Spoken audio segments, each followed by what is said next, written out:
အားလုံးပဲမင်္ဂလာပါမြန်ခရစ်ပတိုရရှိထားတဲ့ crypto နဲ့ပတ်သက်တဲ့နောက်ဆုံးရသတင်းတွေကိုတင်ဆက်ပေးပါမယ်။ Newport အမိုက်ပုံတွေက Bitcoin 8000နဲ့လူတစ်ယောက်သတင်းနဲ့အတူ Donald Trump နဲ့သားများရဲ့ token ထွက်လာတော့မဲ့သတင်းတွေကိုတင်ဆက်ပေးသွားချင်ပါတယ်။ကျွန်တော်ကတော့စီစဉ်တင်ဆက်သူခုဖြစ်ပါတယ်ခင်ဗျာ။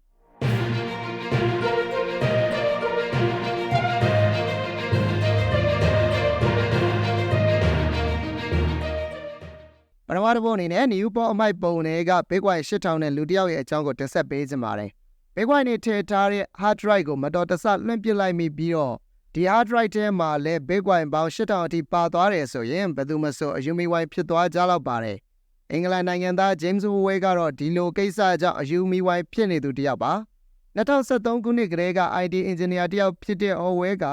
Bitcoin 8000ကျော်ထည့်ထားတဲ့သူ့ရဲ့ hard drive တစ်ခုလုံးကိုအိမ်ရှင်ရဲ့နဲ့မတော်တဆလွှင့်ပစ်လိုက်မိပါတယ်။ Bitcoin 8000ကအခုအချိန်မှာဆိုရင်ဒေါ်လာ903မီလီယံအထိတန်ကြေးရှိနေပြီဖြစ်တယ်လို့Weiအနေနဲ့ဒီ drive ကိုပြန်ယူနိုင်မှုအတွက်Newport မြို့ကိုမြေလည်ရှာဖို့အကြိမ်ကြိမ်ကြိုးစားခဲ့ပါတယ်။ဒါပေမဲ့မြို့ရဲ့အစိုးရဘိုင်းကတော့ဒီမြေလည်ရှာဖို့အစီအစဉ်ကိုအကြိမ်ကြိမ်ပယ်ချခဲ့တာကြောင့်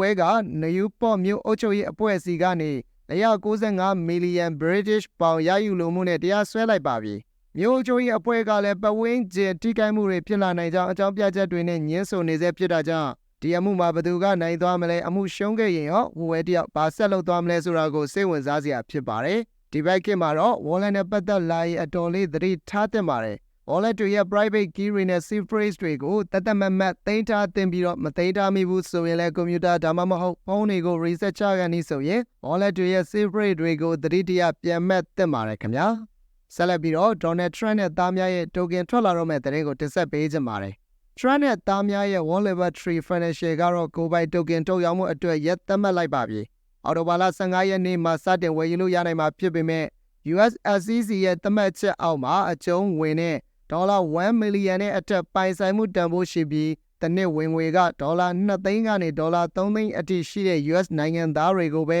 ဒီ token ဝယ်ခွင့်ရှိအောင်ပါပါ။ဒါပေမဲ့မကြာခင်မှာတော့လူတိုင်းဝယ်ကိုင်နိုင်ခွင့်ရအောင်ဖန်တီးသွားမှာဖြစ်ကြောင်း One Liberty Financial ကဆိုထားပါတယ်။ One Liberty Financial ကcrypto အချင်းငါဝန်ဆောင်မှုတွေပေးသွားမှာဖြစ်ပြီးတော့Uniswap လိုမျိုး DEX တခုဖြစ်လာနိုင်ပြီးအခုထုတ်ရောင်းမဲ့ token ကလည်း WLF platform ပေါ်မှာအရေးပါတဲ့နေရာကနေပါဝင်သွားမှာပါ။ Donald Trump က NFT တွေထုတ်ရောင်းရမှာအောင်မြင်မှုတွေရခဲ့တယ်လို့အခုဆိုရင် DeFi platform ဖန်တီးရမှာရောဘယ်လောက်အထိအောင်မြင်မှုရနိုင်မလဲဆိုတာကစိတ်ဝင်စားစရာဖြစ်ပါတယ်။ဒါပေမဲ့မကြာခင်မှာကျင်းပသွားတော့မဲ့ US သမ္မတရွေးကောက်ပွဲမှာလည်း Trump သာအနိုင်ရခဲ့မယ်ဆိုရင်ဒီ platform ရဲ့အရှိန်အဝါကပိုပြီးကြီးလာနိုင်တယ်လို့Donald Trump ရှုံးသွားခဲ့မယ်ဆိုရင်လည်းဘယ်လိုဆက်ပြစ်မလဲဆိုတာကိုဆက်လက်စောင့်ကြည့်ကြရမှာဖြစ်ပါတယ်ခင်ဗျာ။ဟုတ်ကဲ့ပါဒါကတော့မြန်ခရစ်ပတိုရရှိထားတဲ့ crypto နဲ့ပတ်သက်တဲ့နောက်ဆုံးရသတင်းတွေကိုတင်ဆက်ပေးကြတာဖြစ်ပါတယ်။မိတ်ဆွေတို့မှာ cryptocurrency ဝယ်လို့ဖို့ Binance account တစ်ခုမရှိသေးဘူးဆိုရင် trading လုပ်တိုင်းမှာ fee discount ပြန်ရမယ်အခုကိုအသုံးပြုပြီးတော့ account ဖွင့်နိုင်ပါတယ်။နားဆင်ပေးကြတဲ့သောတာရှင်များအားလုံး